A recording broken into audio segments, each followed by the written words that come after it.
start today's lecture, I just thought I'd flag this up actually. I usually get asked each year about kind of what it's like to do a PhD, particularly in sort of mathematical biology. So I know some of you do kind of think about that sort of route. And I thought I'd kind of flag up something we have in the department, which is our Math Bio group meetings. They don't take place every week, but they're kind of Wednesdays, 11:20 in CMT01. And basically, at those meetings, they're basically talks by PhD students talking about their research, usually about half an hour or so. So if you want to kind of get a better sense of what kind of a mathematical biology PhD involves, then if you're free, and do please feel free to come along to those sort of meetings. The talk tomorrow is actually by Xander, who if you were at the tutorial class yesterday, was the tutorial assistant at those classes. And he's going to be kind of talking about his work, which is modelling, it's a problem to do with disease, modelling African swine fever in wild populations in Europe. So, and he'll be talking about the research in that sort of area. So, as I say, we have these meetings roughly every couple of weeks or so through the semester, and you're all welcome to come along to that. If you're particularly interested in coming along to this, then do please kind of send me an email and I can put you on the mailing list for those meetings. Okay, so that's just as a aside anyway. So I gather kind of from my colleague that you kind of got through section 1.2 last week, where we're really practicing stability analysis and phase play methods. Well, if you're not still absolutely sure about those sort of methods, well, don't worry. We're going to be going through several more examples through the course. They're such fundamental techniques. We need to kind of revisit those sort of basic methods. And I would really encourage you to come along to the tutorial class and ask questions if you are kind of still struggling with some of those sort of concepts. And as I say, we're going to carry on with these sort of ideas, and we're doing that through this section 1. We're going to do another couple of sections, and in both of those we are going to kind of revisit these sort of problems to do with looking at stability analysis. And the topic today is going to be on tumour-immune interactions. So this is obviously a very important problem. Cancers grow in our body, and we obviously want to find ways to treat them. Well, fortunately, our body's already got a number of defense mechanisms against cancer growth. One is inside individual cells. Cells have to divide a lot. When you divide, you have to replicate your DNA. Now, the problem when you're doing that is it may not replicate perfectly, and that's where mutations could arise. The DNA tries to split itself, but errors occur in that mutation, and that cell may have a new characteristic. And cancers are formed from these cells with new characteristics. Now, fortunately, we already have a basic defense mechanism when that happens. When a cell divides itself, there's a variety of kind of control methods inside the cell that checks whether or not that process has happened correctly. If it hasn't, that cell is targeted and basically told to commit suicide, a process called apoptosis. The cell effectively self-destructs, and that's one of the key mechanisms against cancers forming.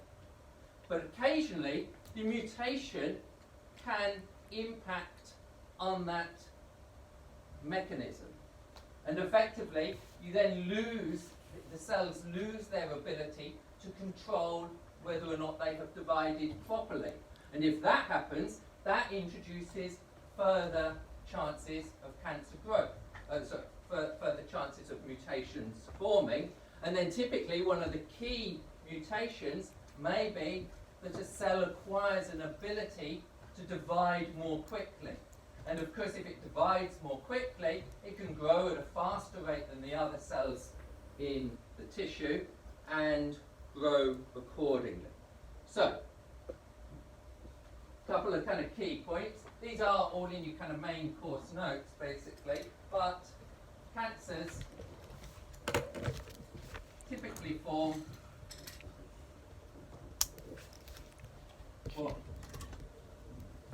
from mutations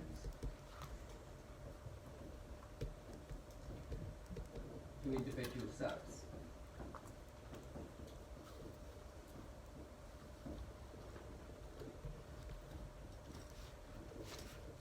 And a key early mutation is increased proliferation.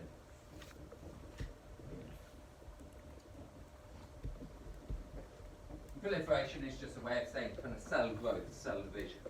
Okay. So, as I say, cancers form from mutations, and as I say, we do have inside our cells ways of checking or not whether or not cells have mutated, but occasionally problems can arise with that self sort of check system, and then a cell may then subsequently acquire an ability to proliferate more rapidly, and that can of course lead to cancer growth. Unfortunately, we have further mechanisms to suppress the cancer growing any further, and one of the key ones is of course our immune system. So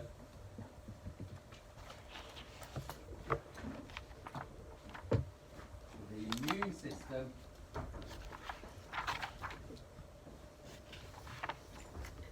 is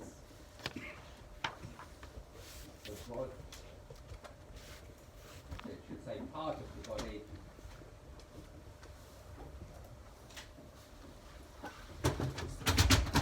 defense against cancer growth.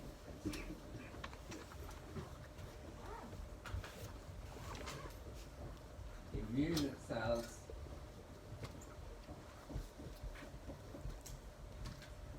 seek out and destroy mutated cells. Because basically, the immune system will really go around your body and look for anything that shouldn't be there, anything that kind of looks wrong. Cancerous cells, because they have acquired some mutation, will look different to the other cells of the body, and that different characteristic will kind of allow cancer cells to target them. Now in the tutorial yesterday, I kind of showed a short video on immune cells finding bacteria. I thought I'd show another kind of shortish video that's kind of talking about kind of immune cells in the context of cancer. So I'll just kind of play this one as a kind of a bit of an introduction to today's lecture. Inside all of us lurks a serial killer. Killer whose primary function is to kill and then these are cytotoxic T cells, a specialized member of our white blood cells. They control our bodies, identifying and destroying virally infected and cancer cells. And they do so with remarkable precision and efficiency. There are about 5 million T cells in a teaspoon of our blood, engaged in a ferocious and unrelenting battle to keep us healthy. These amorphous blobs move around quite rapidly, pushing out their leading edge and probing their environment as they go. When a cytotoxic T cell finds a cancer cell, membrane protrusions rapidly explore the surface of the cell, checking for the telltale signs of cancer. They kill their targets using poisonous proteins, visible here in red. These cytotoxic granules move down special pathways in the cell called microtubules to the interface between the T cell and the cancer cell. The T cell punctures the surface of the cancer cell and delivers its deadly cytotoxin. This is very important in our bodies, where cells are packed together, as it focuses the lethal hit on the target and minimizes collateral damage to the neighboring healthy cells. The fate of the cancer cell is sealed. The T cell then moves on, hungry to find another victim. Okay. So, as I say, the immune system is absolutely fundamental in our body's fight against cancer. And it's particularly good, and one of the kind of the points that they were kind of saying about that is fairly, one way to treat cancers, of course, is to apply chemotherapy drugs. But chemotherapy drugs, by their nature, are toxic to the cells of the body, and they're also toxic to our normal, healthy cells as well. If you kind of apply chemotherapy, then there will all, in addition to kind of fighting the cancer, there are a lot of side effects as well, some of which can be really quite sort of debilitating. The immune system, though, as I say, has an ability to be much more targeted and focused on the cancer itself. And consequently, one of the really biggest areas in cancer research at the moment is understanding this process of how the immune system fights cancers and applying that to what is called immunotherapy, helping to boost that response. And this is an area where there's a growing amount of mathematical modelling. So we're going to kind of look a little bit at that through a quite simple model today, but this kind of model that we described here has then formed the basis for a lot of more sophisticated models in current sort of research. And the question really we have is, how strong does the immune response need to be to suppress cancer formation?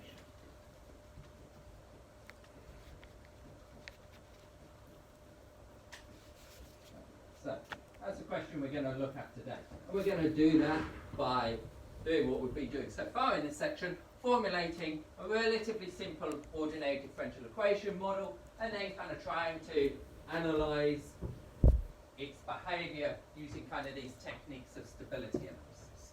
So what's our model going to be? Well, as you can imagine, sort of if you're really trying to model sort of tumor immune system interactions, you could develop a really complicated model. The value of doing that is always a little bit debatable, because if the model becomes too complex, it becomes very difficult to analyse. So in the spirit of this course, we're always going to try and come up with the simplest possible model. And I'm going to just include two kind of key populations. M of T is my normal or healthy cells. So, and my M of T is my mutant or cancer cells. Okay, so if we're talking about skin cancer, so something going on in the surface of my skin, then my N of T would be my skin cells up in my kind of top layer of the skin. They have to, of course, proliferate continuously in order to kind of replenish the skin as the cells are dying from the surface.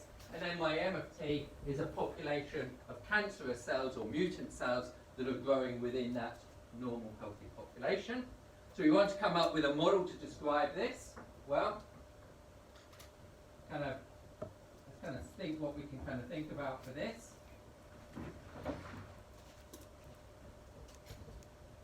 Two equations for dN by dt and dm by dt. Well, as I say, one of the kind of key things that's happening all the time is that cells are growing. So we've got some sort of growth of my normal healthy population, and the way we kind of model that is we have some sort of growth rate, which we'll discuss in a moment, times the number of normal cells. And similarly, for my cancer cells, they can also be growing, times M of T. Okay. And the key part here is then choosing that growth rate. The very first model that we kind of came up with just assumes a constant growth rate. We then kind of also then talked about other kind of growth rates where which would kind of account for the fact that the population will eventually be saturated in terms of its growth. Okay, so we're going to come up, we kind of want our growth term functions, and well, let's kind of think about what would be appropriate here. Let's kind of think about the following assumptions. So assume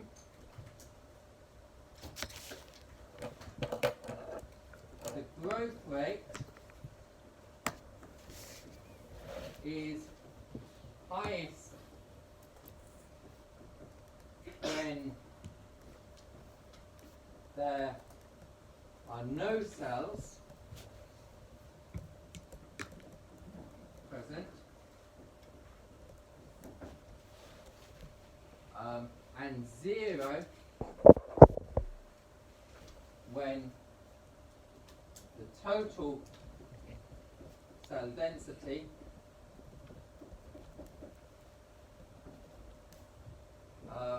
reaches carrying capacity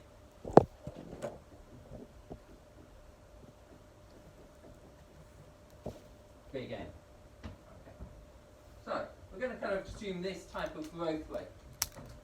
Have a think about that for a moment and think about whether or not and how we kind of put this into this term here.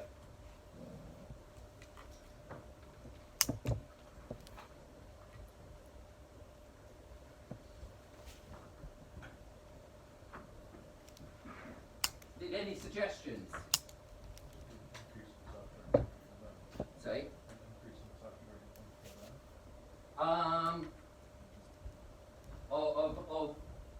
Of little n are you talking about, or big N?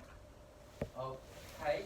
Well, that would actually just, I mean, it's certainly a good suggestion, and it's a relevant sort of suggestion in a lot of cases. But if it's an increasing function, that would mean the same as you've got more cells in the system, the growth rate is getting larger. What we're kind of saying here is that as there's more cells, the growth rate decreases.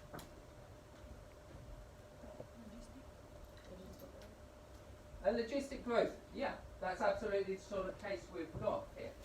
We've got a highest growth rate when there are no cells present, and 0 when the total cell density reaches a carrying capacity big N. So, well, you could come up with several sort of forms for this. But what we're kind of trying to plot here is a growth rate where I'm talking particularly about the total cell density. So if we're kind of plotting it as a function of n plus m, then we've got something that reaches 0 when n plus m to big N, and decreases from a maximum when there's no cells present. So the simplest way I could do that would be just to kind of assume some sort of linear function like that. Okay. And this is effectively a form of logistic growth, but extended now to 2 populations.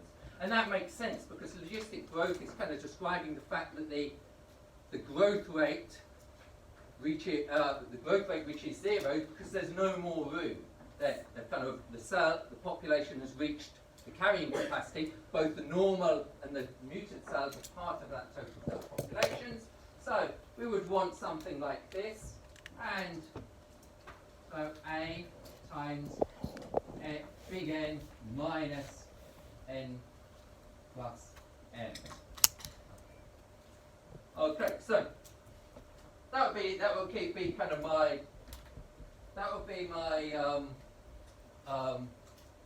my growth rate for my normal cells.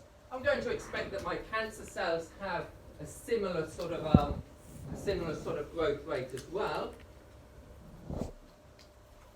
But of course,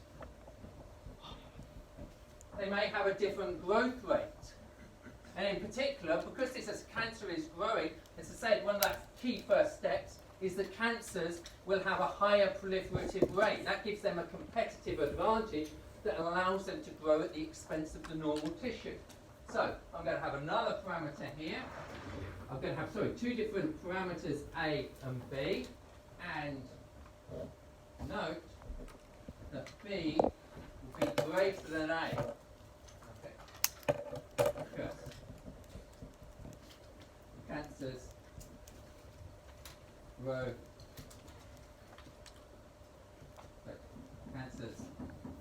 cancer cells divide more quickly. Okay. growth rate is going to be of this form here, and as I say, the difference between the cancer cells and the normal cells is that we're kind of effectively having a slightly faster growth rate of the cancer cells. So this will be for my cancer cells, the growth rate, and this will be my normal cells. And probably this is just a sketch of my growth rate, the function. Okay, so that's kind of my growth sort of terms here. Of course, again, because we're kind of modelling cells of our body, our cells are always, they're always dividing, and similarly, they're all dying. They all have a kind of a natural lifetime, basically. After a certain time, they're kind of exhausted, they've become exhausted, and they will tend to simply die. It makes sense that both my normal and my cancer cells have that same sort of life, same typical lifespan. So I'm going to want to kind of the death term here, which I'll just model as minus dn, and minus dm. So this is kind of, call it natural death. Okay. So that just comes from the fact that cells, after a while, do tend to die. They do what they can do, and then they disappear. Some cells of our body will live a very long time. Other ones, of course, are replenished much more quickly. Sorry? That's a very very good point, actually, and that often does happen, actually. I'm not going to assume it in this sort of case here, but one of the other mutations that can happen to the cancer cells is that they evade this death as much as possible. They won't completely escape it, but it could be very reasonable to assume that, as I say, that we've got kind of two parameters, D1 and D2, and make that D2 to be smaller than D1. So that would be absolutely a valid model. We're not going to kind of try to consider it in this present model. We're assuming that the kind of mutation has just affected the growth rate and hasn't affected this death rate, and it would be valid to consider that as well. So we are going to make this sort of assumption. The other thing, of course, though, we have to consider, though, is that while the cancer cells have competitive advantage in terms of their growth, they can also be targeted by the immune system as well. And that's going to give rise to a kind of an enhanced death rate due to the immune system cells targeting them. And we try and do that in the simplest possible way. We just kind of add another kind of death rate there, where this delta parameter is effectively the immune response.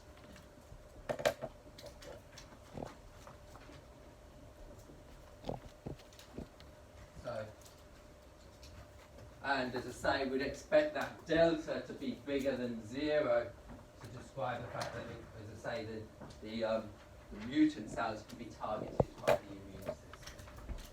And this, as I say, is a really simple model.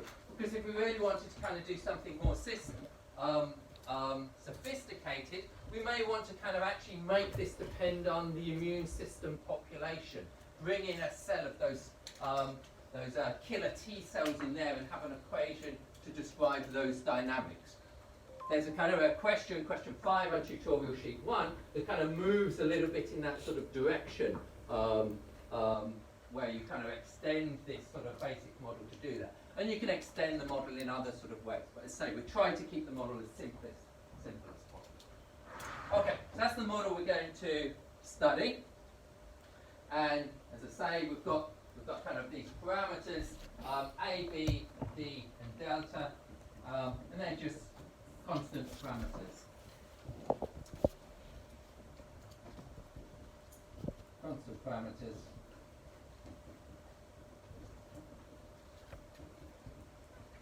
Greater than or equal to 0. Okay, so, but we do have this key property of B being bigger than A. Okay, so that's our kind of model. first step usually tends to be to do some sort of non-dimensionalization. We often want to kind of get the, there's big N as well as a parameter in there as well. So there's kind of 5 parameters in that sort of model. We want to kind of reduce them as much as possible. You do that through a non-dimensionalization. I'm going to leave kind of the details of this for you to kind of practice yourself, because say the more practice you get with these sort of basic techniques, the better. But if we set n star to be little n over big N, m star to be little n over big N, t star to be equal to a big N times t, b star to be b over a, and here's where we kind of have to kind of remember that kind of key property of our parameters. B is bigger than a, so that would imply that this is greater than 1. D star is d over an, and delta star is equal to delta over an. So we choose these scalings, so sub into above equations and do this kind of step of dropping the stars. Kind of a bit cumbersome to keep those stars in the equation, so we typically do this when we do this non-dimensionalization. We get rid of those stars. Then what you should get is dn by dt is equal to n times 1 minus d minus n%, and the m by dt is equal to m times d minus d minus delta minus d n%, and kind of the right hand side of this equation, f of n and m, the right hand side of this 1g of n. Okay, so as I say, I'll leave that as an exercise, and as I say, I want you kind of try and do as much practice of these kind of non-dimensionalization techniques as possible. So it's really worthwhile doing that, and then use the tutorial class if you're kind of not sure what you're kind of doing in those processes. They are very, it's a kind of a key sort of skill to be kind of learned. Okay, so that's kind of my non-dimensional model. Now let's kind of start finding the steady states and their stability. So.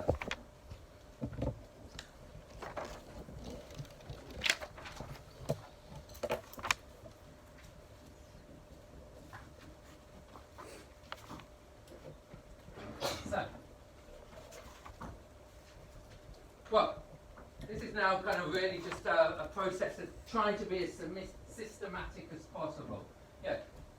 Everybody kind of generally kind of understands the idea of steady states. All we need to do is find the values and n and m where both f and g is equal to 0. The key thing is about doing things systematically so you get all the steady states. A lot of the times I see people maybe in a problem where there should be 3 steady states, only finding 2 of them. So just try and be systematic as possible.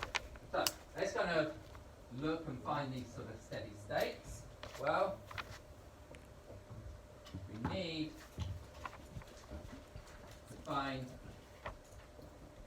solutions of f is equal to g is equal to 0.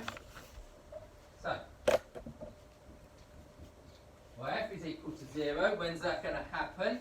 Well, we've got n and then times 1 minus d minus n plus m. So that's going to be if and only if n is equal to 0, or f m plus n is equal to 1 minus d. Okay, so that's when we can have f to be 0. Similarly, we can work with g Well, G will be equal to 0 if and only if M is equal to 0, or what's in the brackets there is equal to 0. So that would be when N plus M is going to be equal to 1 minus D plus delta over B. Okay, so those kind of identify where F and G are equal to 0, and now we can just kind of cross through, kind of consider kind of all the various cases that we can have. So there's one very easy steady state. So SS1, where we can simply choose both N and M to be 0.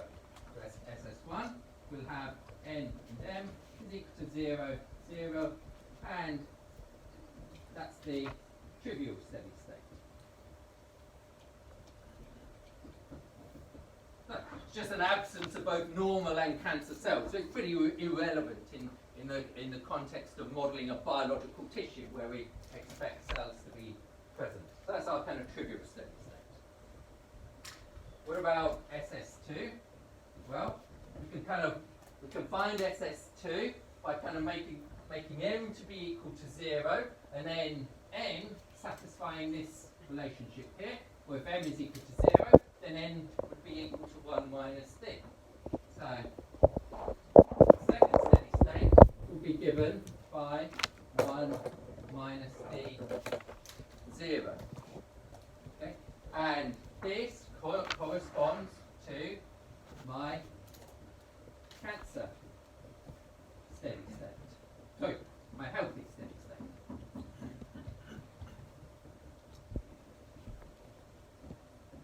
So in this case, we have 0 cancer cells, but the normal cells can be non-zero. And this actually also tells us a constraint on the parameters of our model, because it only makes sense to model a case where we can have a positive healthy tissue steady state. So our model is only going to be relevant if D is less than 1. Otherwise, our healthy tissue would have a negative density at its steady state, and that just doesn't make any biological sense. So, model is only relevant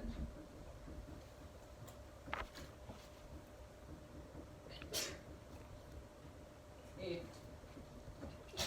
D is less than 1.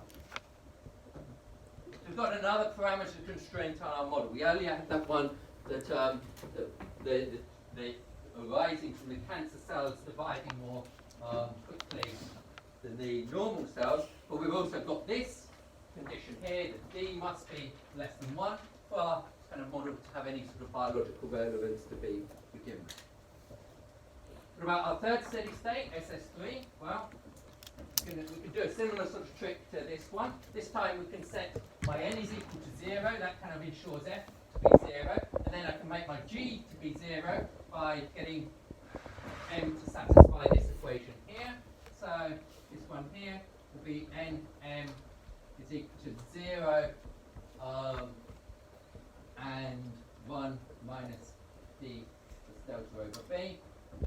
And this, if it exists, is my cancerous steady state.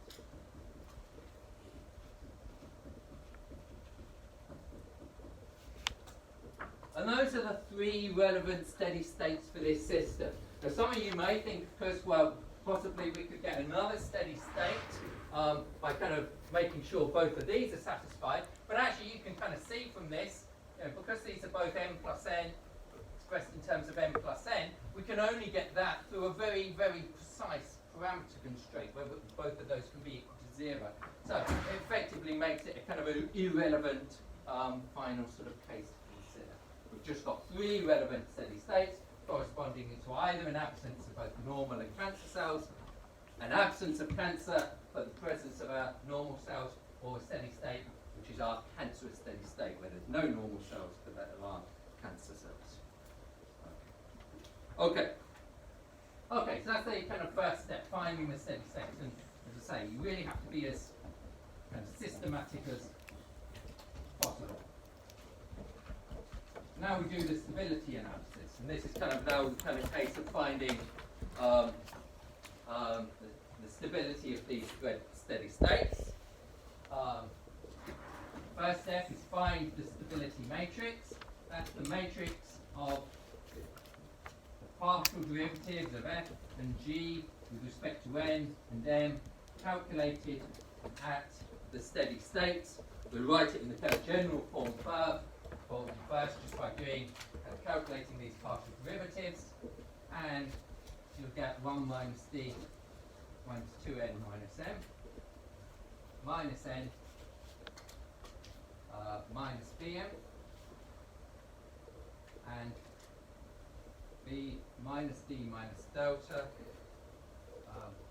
minus bn minus 2bm, and that kind of term there. Okay, so that's kind of the standard step. Just calculate that stability matrix. Differentiate your f and g with respect to n and m, and kind of write down that stability matrix. Now that's the kind of the general form. We now want to use this to look at the stability of these three steady states: SS1, SS2, SS3. So SS1, we've got n and m both equal to 0. So in that case, everything's going to come down quite nicely. N and m are both 0, so my A will be 1 minus d, 0, 0, and B minus d minus delta. And I'm not kind of sure whether or not this kind of trick was sort of kind of raised by Maria in the last couple of lectures.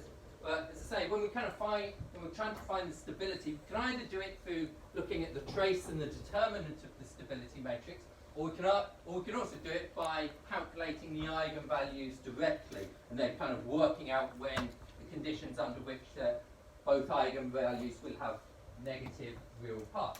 Which method is quicker really kind of varies with the problem. Now in this case, it actually is much faster just to directly write down the eigenvalues. And because we've got a 0 in one of these off-diagonal elements, in fact, zeros in both of these off-diagonal elements, we can just pick out the eigenvalues directly as being these diagonal terms here. So, my lambda 1 will be equal to 1 minus d. My lambda 2 is equal to b minus d minus delta. And because I said earlier that the model is only relevant when d is less than 1, that's going to guarantee that this is always positive in the region where the model is biologically relevant. So that's SS1 is unstable.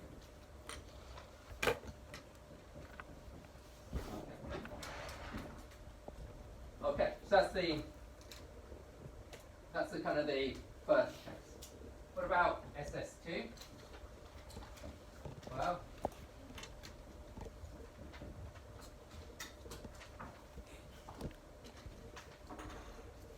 in this case, Nm is equal to 1 minus d 0. And, well, quite frankly, the trickiest part of doing this sort of problem here and kind of working out the stability is just kind of making a simple sort of error when substituting in. You know, it's very easy to kind of pick up algebraic sort of errors along the way. You're substituting in things, signs get flipped around. So just be very careful with those kind of substitutions and kind of working through, because it's very easy to introduce a small error. We substitute 1 minus d and z into this matrix A, and in this case we'll get a d minus 1 here, a d minus 1 up here, a 0 here, and a bd minus d minus delta there.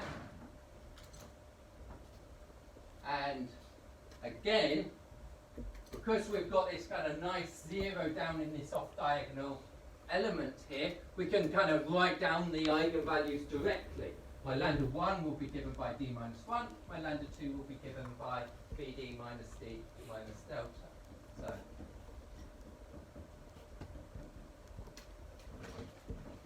is equal to bd minus d minus delta. Again, I've got that kind of biologically relevant condition earlier that tells me about the size of d. So I know that's always going to be negative, but of course the sign of lambda 2 can change according to the parameters, and that's going to be less than 0 if and only if b is less than d plus delta over d.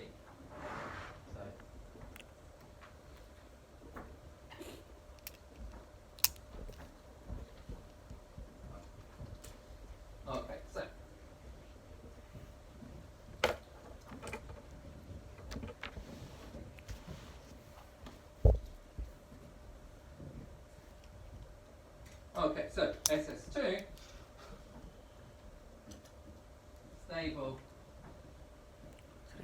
if and only if b is less than d plus delta over d.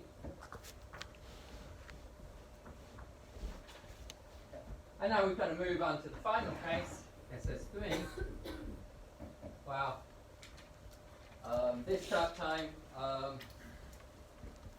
Nm is equal to 0, 1 minus d plus delta over b. So the matrix A becomes d plus delta over b minus d. 0 up here, d plus delta minus b, and d plus delta minus b. And as I said before, it's really easy to kind of introduce little kind of algebraic errors when you're doing these substitutions. So do kind of just take care of it, and if you see there's something that's not working, go back and kind of recheck your algebra, because that's probably the most common point where you can make an error. So that's kind of my matrix A here. Again, I've got this kind of nice, convenient off-diagonal 0 in there, so I can write down my eigenvalues directly. There's lambda 1, there's d plus delta over b minus d, and lambda 2 is equal to d plus delta minus b. And this will be stable if and only if b is greater than d plus delta over d.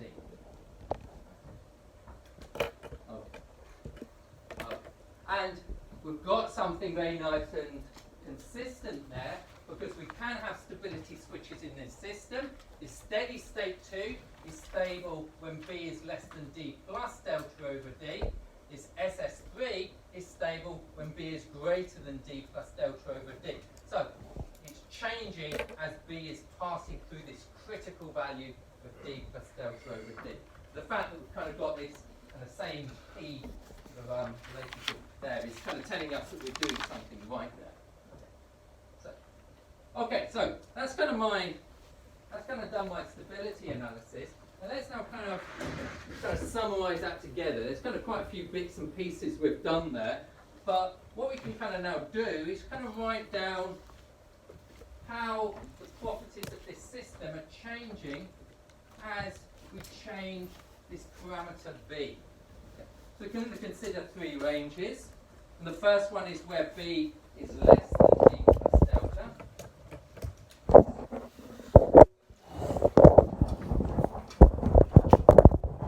Second range, b greater than d plus delta, but less than d plus delta over d.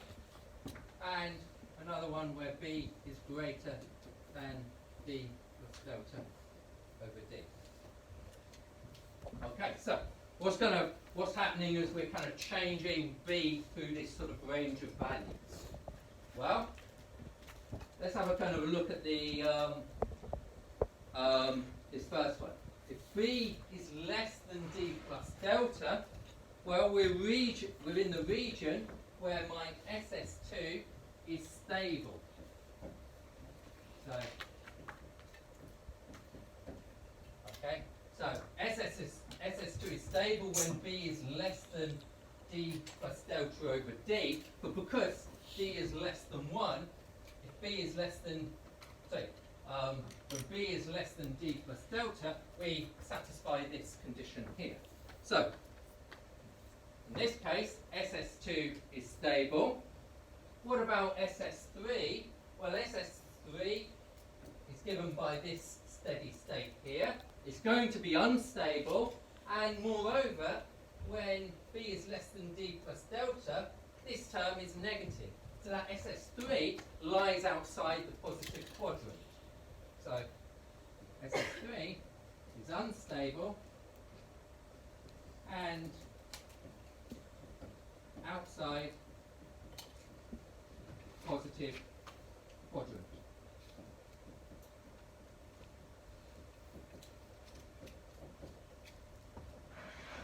Okay, so what's the kind of the form of the phase plane in this case? Well, I'm not going to go through explicitly calculating the phase plane here. I'm just going to give a kind of sketch of it. We are going to do another explicit calculation of the phase plane in the next sort of section here. But if we're plotting n and m, well, we've got, as I say, we've got always the trivial steady state down here at 0, 0. We've got our kind of our healthy tissue steady state is kind of lying up at this point here, somewhere on the positive axis, at a value 1 minus d. And in this case, my third steady state, SS3, that's outside the positive quadrant. It's down somewhere here. I can put that on there if I want, but it's biologically irrelevant as a region. We want our n and m to be positive there, so I just kind of leave it off. In this regime, SS1 is always unstable. SS2 is stable, so we're going to get kind of a phase plane where trajectories kind of evolve into that healthy tissue steady state. So this corresponds to a healthy case where we generate a population of healthy cells and they remain stable, and that remains stable over time. What about this intermediate range? Well, here we've got B greater than D plus delta and B less than D plus delta over 2, so over D. So in this case, we're still in the region where my SS2 is stable.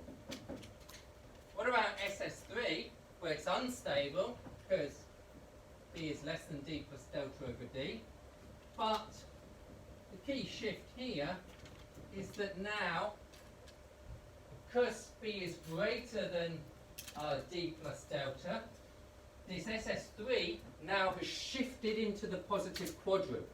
B is less than D plus delta, so we've got something positive here. So that kind of cancerous steady state has moved into the positive quadrant. So we should really kind of include it now in my kind of plots. So the general picture is still the same. We've got steady state here, my SS2, we've got steady state here, SS1. And we've now got the cancerous steady state as well, up here, somewhere here up on the vertical axis here. But it's still SS2 that's stable and SS3 that's unstable. SS1 is always unstable. So we're going to still get the same sort of picture here.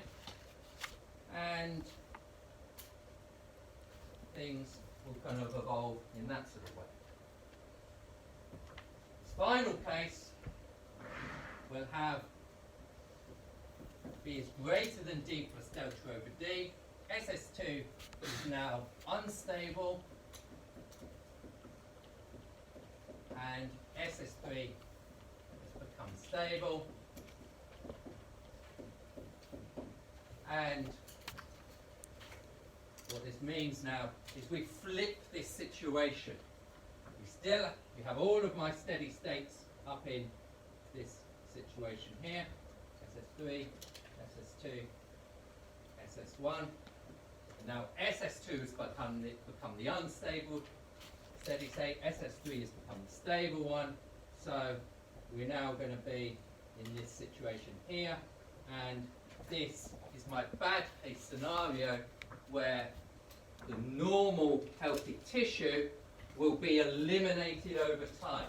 So a typical starting point would be as I have a normal healthy tissue, I introduce a cancerous population, I move away from that steady state, and I'm going to end up in a case where the cancer wins.